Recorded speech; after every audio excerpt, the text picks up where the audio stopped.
Hello and welcome back to another video, and today we're here for another episode of my MotoGP 20 career mode, here for the final episode of our second season in the MotoGP class. But before we do get into it, I just quickly explain something.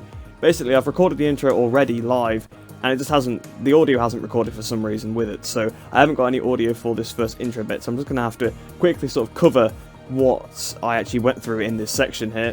So if we look at the Riders' Championship, then the battle to watch out for going into this final race is the battle for third position between Fabio Quartararo, Jack Miller, Maverick Vinales and Valentino Rossi.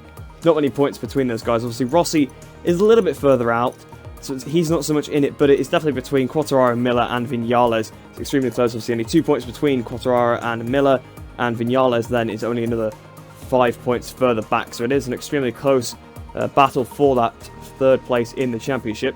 And in both the Teams and Constructors Championships, not much can particularly happen in this race, unfortunately. It's mathematically possible that Ducati can jump Yamaha in both championships, so Shimano Ducati can jump ahead of Monster Energy, Yamaha in the Teams, and just as Constructors as well, Ducati can jump ahead of Yamaha, but it's not very likely to happen. Ducati pretty much need to get a 1-2 and hope the Yamahas don't score for that to happen, because the gap is pretty big, so I can't see anything happening in the Constructors or the Teams Championships for this final race. So really, the only thing to watch out for in MotoGP, I would say, is that battle for third between Quartararo, Vinales, Miller and technically Rossi, but really it's those three battling for third position would be the main thing to watch for.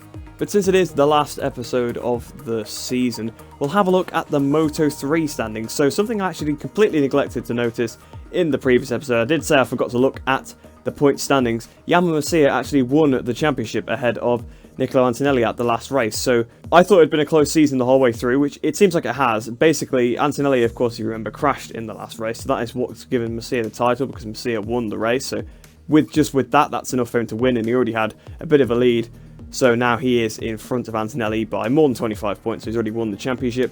But cutting a bit further down to my riders in the championship, obviously Daisy Jackson and Manuel Hernandez, it's actually possible that Daisy Jackson can beat John McPhee in the championship at this race. She needs to outscore him by 6 points, as you can see there, 122 points for Jackson, 128 for John McPhee. So it's possible that Jackson can jump up into the top 10 in this championship. It's actually mathematically possible she could jump ahead of Lopez as well if she gets first or second and Lopez doesn't score. But that's not going to happen. We've not even had any podiums this season, so we're definitely not going to get a first or a second position out of Daisy Jackson now, unfortunately. So it's possible that she can get 10th place, but it is going to be a task, because John McPhee has been pretty close with our riders throughout the season. Some races have been a bit better, some races have been a bit worse, so it'll be interesting to see how they get on in this one, but hopefully they can finish off the season strong. So in the Teams Championship then, we're sitting pretty nicely in 5th position. We've got a pretty big gap back to the Snipers team. I suppose mathematically they could overthrow us, but it's not really going to happen, because they'd need to get a 1-2, and Salas hasn't scored for such a long time, and Arbolino consistently gets beaten by both our riders on a pretty regular basis. So I think we're going to be in 5th position. I think that's where we're going to end up, which would be great for our team after the first season of them existing, of course. But at the top of the table, that's where it's interesting. There's only 1 point between 658 Squadra Corsa and Leopard Racing, so that's all to play for. Obviously, the Riders' Championship is done, but those teams have still got the glory of battling over the Teams Championship, so it will be interesting to see how that pans out. So then, I then advance forward a week, of course, and there is actually something for us to do on the Moto3 Junior team front. So we do actually need to upgrade something on the team development. Now, I tried to spend a little bit of time to figure out what to actually get. In the end, I settled on getting something a little bit shorter, so something that would take 4 weeks, so it would finish before the end of the season, before the end of the calendar year, and then I could get the 12-week thing, and that would just finish during the off-season, so I wouldn't have to wait the whole 12 weeks. I think that's how the game probably works, I would have thought. Probably just automatically finishes it. If not, then we'll have to wait the whole 12 weeks, but there's just something that I am trying. I can't actually remember how the game works. I don't know if it just resets everything at the end of the season, because I suppose technically only 1 week passes between the end of the 1 year and the start of the next, so in game, if it does that properly, it should only take 1 week off, but it also might completely finish over the off season. So what I went with then, I went with the mental economy training in the end for 4 weeks, and then after that I decided I was going to go with the motocross training. But that is it for everything we did before the races. Of course, if you didn't see the last episode, I do recommend you go check that one out, although you've probably seen the championship standings already. But we had contact with Andrea Dovizioso, which I deemed to be my fault, so I have taken sort of the executive decision to start from the back of the grid, so no qualifying for me here in Valencia, so we're starting at the back of the grid. Without any further ado, heading into the Moto3 Junior race and back to live commentary, because the audio will be back. see you down on the grid. So then, Daisy Jackson has qualified 11th position for the final race of the season, and Manuel Hernandez in 12th place. So they seem to be qualifying around 11th and 12th quite a lot as of late, and they're pretty balanced in qualifying. Obviously, Hernandez has had a couple of poles this season, and then had pretty poor races off the back of them, which is just so strange, really. But most of the time, I think they've been sort of on this row, on this 4th row, or on the 5th row just behind. That's been where they've been qualifying the majority of the time. I think maybe Jackson was on the 3rd row in one of the races, but I can't really recall. I can't tell you, to be honest. So let's get this race started. Hopefully they'll have another good race, because in Sepang they actually had a really good pace. They started around this position, actually 11th and 12th, and they both had an absolutely fantastic race. They had the pace of the leaders. They were up there. It was 2x2x2 at the front. It was a really good race for them. So hopefully they can try and replicate that one here at Valencia. So then we're looking for the final time this season at the grid here for the Moto3 Junior race, and off we go then.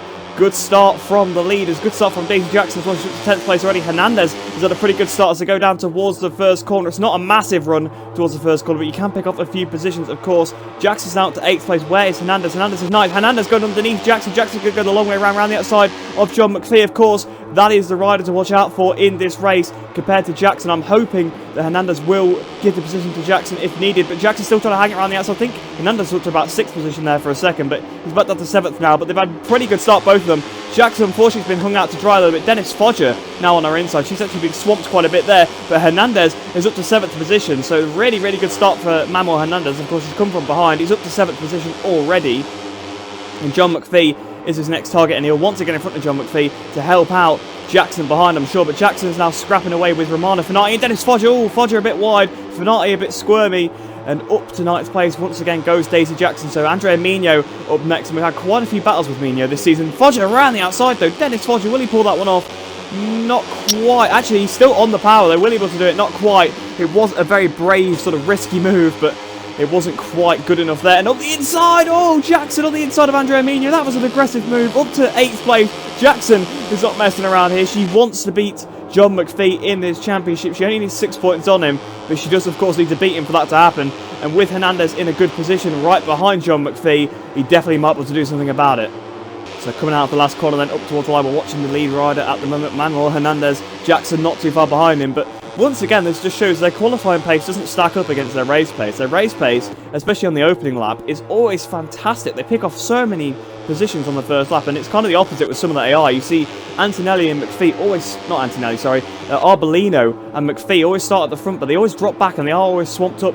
But Hernandez could be on course for another top 5 here, which would be absolutely fantastic. Of course, in the last episode, he managed to get a top 5 as well, and it looks like he might be on course for another one, which would be absolutely fantastic to see. He's closing up to the back of John McPhee, who is closing on Tony Arbolino, so hopefully able to pick off these two riders and be up to 5th place. A really strong end to the season for Hernandez. Jackson throughout has been stronger, but as of late, Hernandez has had a really strong end. Here comes Hernandez. This is, of course, where Jackson overtook Mino on the last lap. Not quite close enough for Hernandez to do a similar move, but now he's right on the back of McPhee, and he might get him out of it. This right-hander up towards the next one. Fodger looking a bit ominous behind Jackson as well. Up the inside. Oh, not quite. Hernandez not quite able to do what Jorge Martin did in real life there to Marco Bezzecchi. She's going to have to sit behind for now, but of course there is 6 laps. There's plenty of time to make up the positions, because I don't think they're going to be competing with the leaders here. So I think 5th is what they are battling for. And I think they've got a good shot of that if they can just try and keep it clean and just try and make the moves and not lose too much time, because of course the worry really is the leopard bike of Fodger. But here comes Hernandez slipstreaming his way past John McPhee up the inside into the first corner. Is McPhee going to hang around the outside? Yes, he does actually. McPhee hangs around the outside. Pretty good defensive riding there from John McPhee. Hernandez being held up a little bit behind them has allowed Jackson to actually close to the back of Hernandez. So hopefully they might do a little bit of a rider swap here, because we do need Jackson to finish ahead of McPhee. So if there's any chance of that, we need to allow that to happen. So hopefully Hernandez will sort of let Jackson through without too many problems, but in the past that's not quite been the case. They have battled quite hard a couple of times this season. So then as we approach the end of the lap, once again Hernandez is all over the back of McPhee, but McPhee is really hounding Arbolino now. So Arbolino really is the lead of this train, causing everybody to back up behind him. Will Hernandez actually be able to pass McPhee this time on the main straight, or will McPhee be going past Arbolino and Arbolino will be the next target? Not quite going Jackson's way so far, but Jackson is right behind Hernandez now, so Jackson could be making the move, and Foggia could be the one that gets the benefits of this. He might be finding his way past a few different riders on this straight, but here comes Hernandez once again, side by side with McPhee down towards the first corner. Will he actually be able to do it this time? No, still not able to do it, but Jackson has taken a very nice line through the first corner. She's going to try and set up her teammate, I'm sure, down towards the Mick Doohan corner. But at the moment, they're still stuck in this group. And there goes Foggia. Foggia up the inside of Jackson. So Foggia has now moved ahead of Daisy Jackson, moved her down into 9th position. So Foggia, who is actually out of position really here, should be a bit closer to the front, has actually now moved ahead of Daisy Jackson. So this is a disaster. She's not going to get ahead of McPhee in the championship at this rate. So Foggia's looking for an outside move on Hernandez. Will he be able to pull it off? Not quite. He's not quite able to do it there, but now Hernandez is all over the back of McPhee. Surely he has to make the move now that he's obviously tried twice already. Hopefully he'll have another go somewhere else other than into turn 1, because it seems like he can't quite make the move there. But Arbolino is holding up this grip so much now. You can see Arbolino really getting away. McPhee goes to the inside of Arbolino. That might allow him to lose a bit of time, but Foggia around the outside of Manuel Hernandez. So Foggia's now picked off both of the DHL Biker Racing Hondas and moved up into 7th position. So it looks like Foggia's going for that 5th place. Jackson looked at the inside to the last corner. She's still on the inside. Hernandez has given some space. Hernandez round the outside though with the better line. Has kept in front for now. Antonelli does the fastest lap. He is currently leading the race. But it looks like Foggia is probably going to make light work, and McPhee here is going to go flying past. So Foggia is going to pick off everybody in this group very quickly. He might actually get Arbolino as well down towards the first corner. Not quite been able to pass Arbolino there, but he has moved ahead of John McPhee, so I think this is going to be a battle for 6th position now, because I think Foggia's going to easily pass Arbolino and just pull away, although it is the penultimate lap of the race, so still quite a bit could happen yet. Here comes Daisy Jackson, though. She's looking for a move on Manuel Hernandez. Up the inside she goes. Is she going to pull it off? I think she's got it this time, and McPhee is barging Arbolino out the way, so Foggia's already got through. He's clear already, but McPhee is now trying to barge his way past Arbolino. Jackson has taken it into her own hands and overtaken Hernandez now, so she's going to be looking to try and hunt down John McPhee, but I think at this point it's going to be impossible for her to get 6 points on him, just because I can't see him dropping behind anybody else in this group, to be honest. But here comes Jackson now. She's looking for the inside of Arbolino. Not quite been able to do it, unfortunately, there. Hernandez goes right up to the back of her there. He's looking at the inside of the last corner, but he didn't quite go for it, so that's good for Hernandez. But Fenati is all over the back of him now, so he does need to watch out for that. We don't want to lose Hernandez to lose any more positions. He's about to start the final lap of the race. It looks like McPhee's actually going to beat both my riders in this race for the first time in quite a while. But will Jackson be able to pass Arbolino down towards the first corner?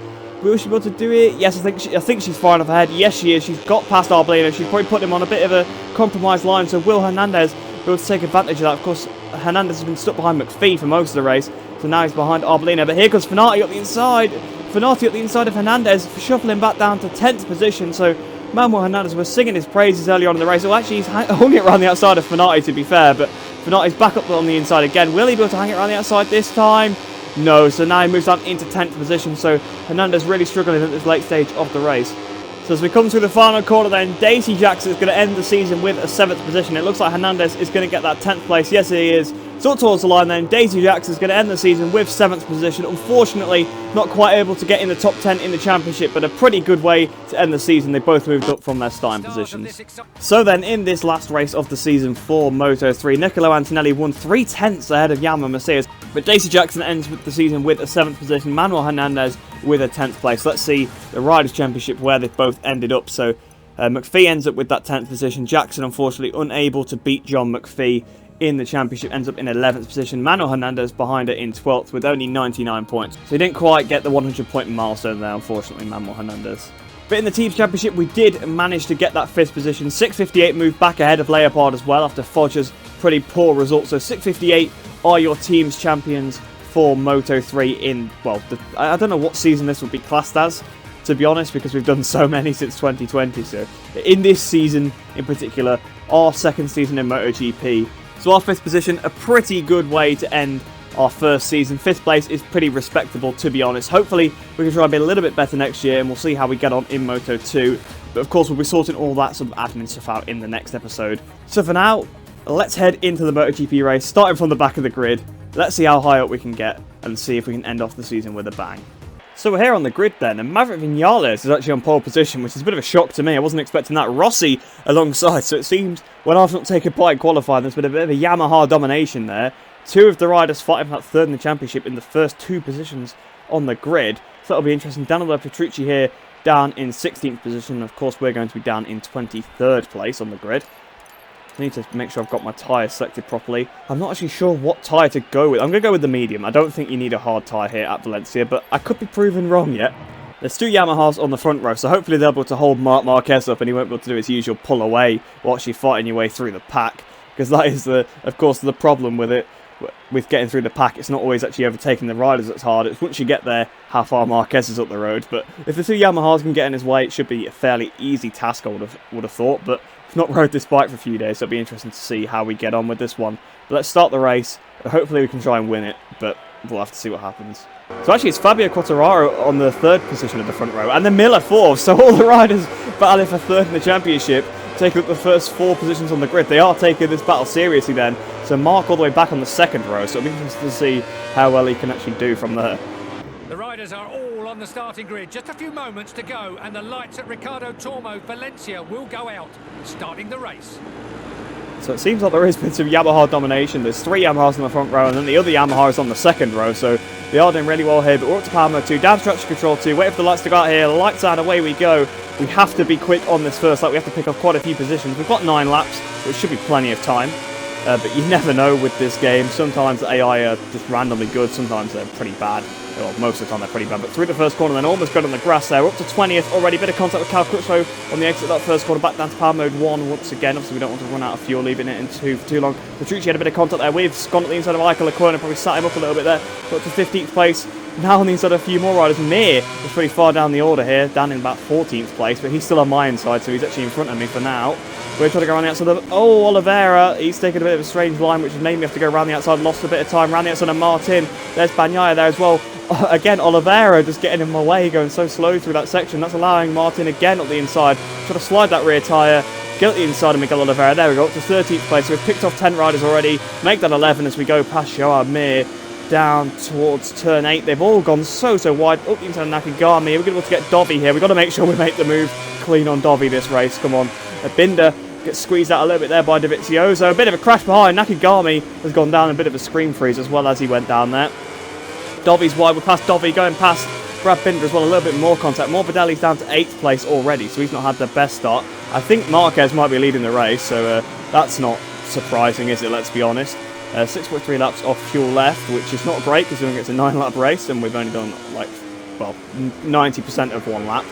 I can see Quartararo is in front of Rins as well, up ahead, then Rossi's ahead of him. But in the slipstream off Franco Morbidelli, then we're going to go up into 8th position as we go over the line. So lots of positions picked up on that first lap. 15 positions, I think that is, if I've just done the maths in my head correctly. Do feel free to correct me though if I am wrong with that one. So Paulo Spagro ahead of us now on the other Repsol Honda, almost winning the last race because he was in contention for the victory, but we did manage to steal it from him on the final lap. Are we going to cut up the inside of him? Of course, we went around the outside of him in the last episode. Are we going to get up the inside this time? Not quite actually, so we might have to still go around the outside, but we've gone a little bit hot. That's allowed Paulo Spagro to keep the position for now, so we're still in 8th place, but we've had such a good first lap, we can kind of take it a little bit easy now. And I can see that actually, no, it's not Marquez in the lead, it's actually Vinales, so it's not too bad then. Oh, I almost lost the front. I'm sorry, Paul. I sat him up a bit there, but I felt like the front was going, so I had to release the brake. So I forced him a bit wider than I wanted to. But of course, there was no actual contact, I don't think. He just sort of ran it wide because I was going in hot.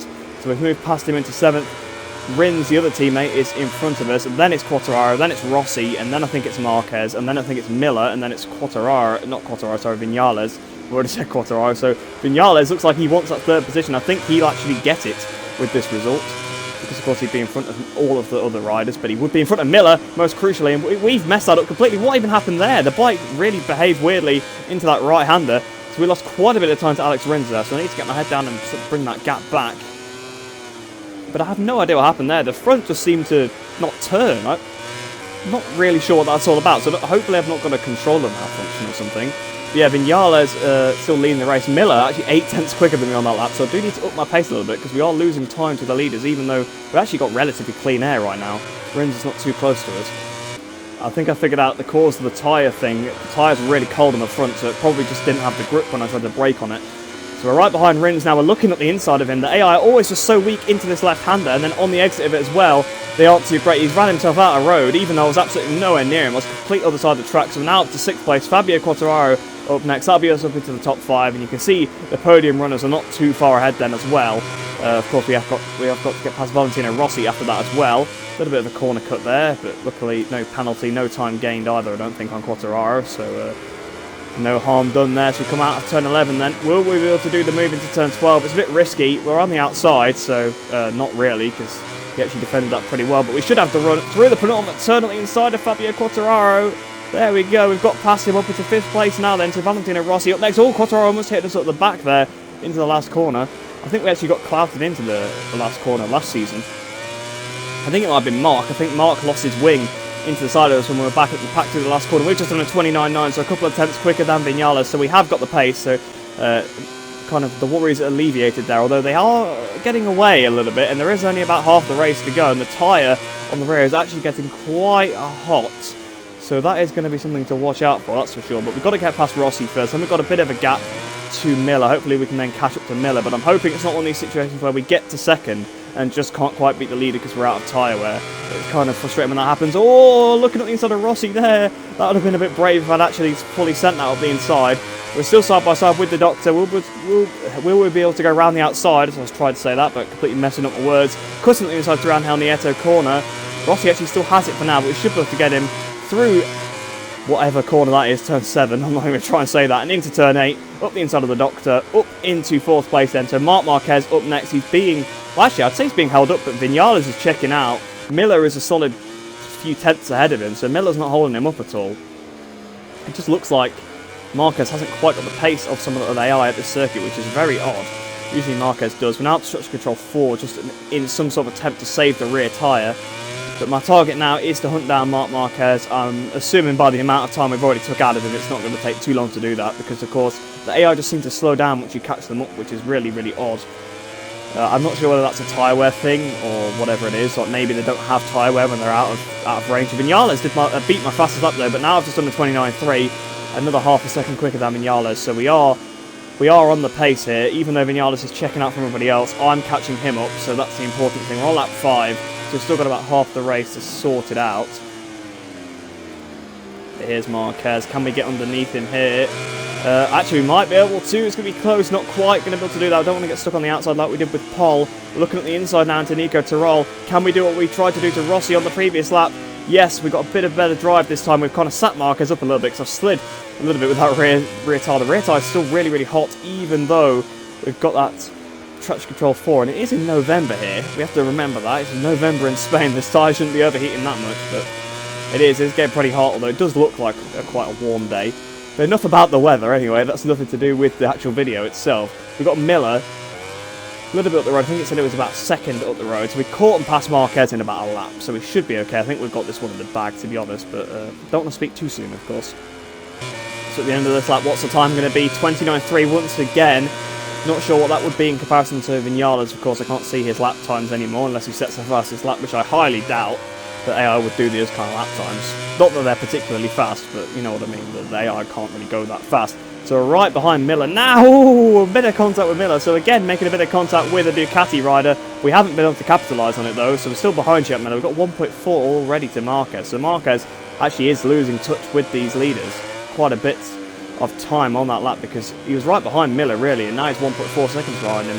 But can we get around the outside of Miller here? Yes we can. That's another AI weakness. They sometimes just seem to let you have the corner if you're on the outside on the approach to it. If they want to get to the outside, I think sometimes they just let you have it, which is really weird. We've got half a second already to him. Another weird thing, they lose loads of time.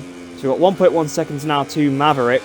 We've got about 3 laps to do it. I think we should be okay. I am just looking at the fuel though. I've just noticed we've got 2.5 laps of fuel left, so we have got to go some power mode 0 here. Unless I wait until I've already passed him, but I'm just not going to risk it, because we might not ever catch him, so otherwise I'll just run out of fuel. So we'll just see if we can close up this 1.1. We've not taken any time through that section, but I don't think that's a section particularly where you gain a lot on them anyway. So 29.6, I've slowed down a bit on that lap, but we're only 6 tenths behind Maverick now, so we should have him on this lap hopefully, because look how much time we've just taken out of him through the first corner alone. We've got 3 laps of fuel again now, but I did just swap it back up into power mode 1. We're closing up on Vinales so much. The AI just braked so early. Are we going to get the cutback here? No, not quite, because I was on the power way too late really for a cutback of that magnitude. 2 seconds in front of Miller already. So yeah, the AI just dropped like a stone as soon as you get past them. It's really, really, really weird. You think they'd try and stick on the back of you and maybe send it back up the inside, but no, they just sort of drop back. They kind of lose the momentum they had previously, which I suppose just makes sense. You do lose your momentum a bit when you get past, but it's nice you can stick on the back of someone. But here we are, right on the back of Viñales. Speaking of being on the back, here we go, the inside for the race lead. So it's taken us all the way up to lap 7 actually to get to the front, but of course we aren't on an upgraded bike. We're on a pretty close to stock Suzuki. We put a few upgrades on at the start of the season just so it's not completely awful, because they are. The stock bike's absolutely horrendous to ride. But we've got our way up into the lead. Marquez has just dropped behind Rossi, so Marquez really is struggling now, because Rossi was a fair way behind Marquez before. We've got half a second already to Viñales. They just lose half a second immediately when you pass them. It used to be 7/10 I think on MotoGP 19. I think I remember that 7/10 number always being there after you've overtaken them. But this game, it's only half a second, so maybe next time they can make it so they don't lose ridiculous amount of time when you pass them. But as you come up towards the line then, 29.6, so again, the pace isn't great, but it's enough to beat the AI, so just put my head down, penultimate lap time now. The race is almost over, just got to do 2 clean laps, and that is it, the end of this second season in MotoGP. Quartararo's now moved ahead of Marquez as well, I've just seen on the overtake indicator, so Marquez really having a mare of a race, 2.1 in front of Viñales in about a lap, so that's absolutely ridiculous scenes there. Although Rins has now moved ahead of Quartararo, so there's a bit of a battle going on a bit further back. That will have some big implications on that battle for third in the championship, I'm sure, but I think Viñales might have it. So here we go then into the final corner that we will have as a Suzuki rider. I think for the next season we are going to start every race from the back of the grid, because we've shown multiple times in this season it's possible to come through from the back. But that's the season done. Absolute domination this year.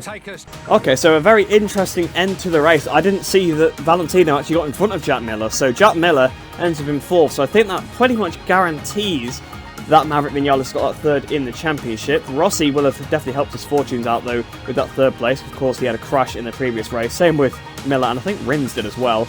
So a lot of the riders that crashed in the last race kind of making amends, but Quartararo really dropped back from that 3rd place on the grid, didn't he? And Marc Marquez, very unlike himself to actually have that such lack of pace in this race. He was absolutely nowhere.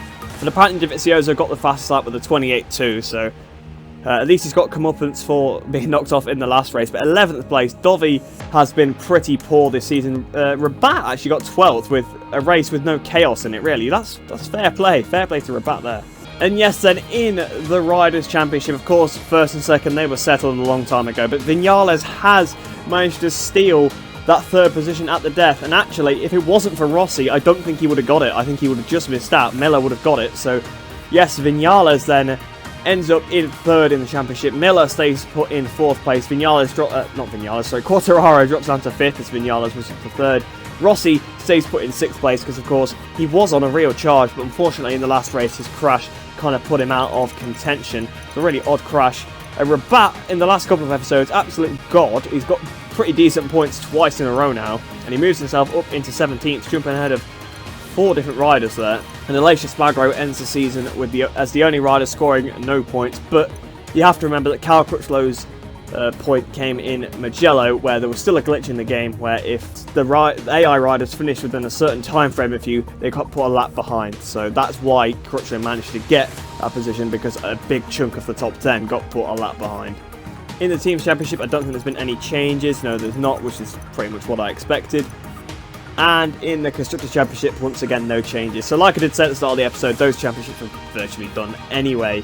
But let's have a look at the replay. Of course, there was a crash for Takaki Nakagami on the very first lap of the race, so we will go quickly have a look at how that happened. I don't know if I had anything to do with it. I don't think so, because I'd already overtaken him, but you never know. I might have put him off or something, or I might have put another AI off that ended up crashing into him just by being there, because the AI really do behave weirdly around the player sometimes. So here we are then, on board with Nakagami. You can say I am right in front of him, but it doesn't look like I've had anything to do with it. Ah, it was me! So it was a Suzuki. It was a Suzuki that caused the accident there. Unfortunately for Nakagami, he just kind of got clipped by Mir on the flip-flop. So if we slow it down then. Here we go, into this right-hander. Mir's going around the outside. He just clips Nakagami a little bit. It's not really Mir's fault, to be honest with you. He's just going around the outside and he's just sort of clipped him a bit because Nakagami's kind of drifting onto his line. So I would say that's a racing incident, but pretty unfortunate there for Takaki. So here we are then in Park Ferme. It's been a while since I've shown this off in a video, just because the cutscene was getting a bit old, so that's why I started cutting it out, by the way, and it just lengthened the video for no reason. But we are going to get the World Championship presentation, I think, in a second, so if we skip ahead of these two cutscenes, we should see us getting the winner's trophy. Yeah, here we are, the championship celebrations with Suzuki. Like I was saying as I went over the line, an absolutely dominant performance this season. I think there's only been about 4 races we haven't won. We'll have to look at the statistics at the end of it to see sort of what was happening. That might be in the next episode, though. I'm not too sure when it shows you that. But it has been dominant. Of course, we didn't win at Austin. We got knocked off there. Kimi Ring and Bruno, the AI are very good there, and we didn't manage to win there, of course. A couple of times we couldn't quite overthrow Marquez after starting a bit too far behind. So there was a few races there where I should have won, and I didn't, just because of my own mistakes. But in reality, it has been a dominant performance. AI absolutely had no pace compared to me.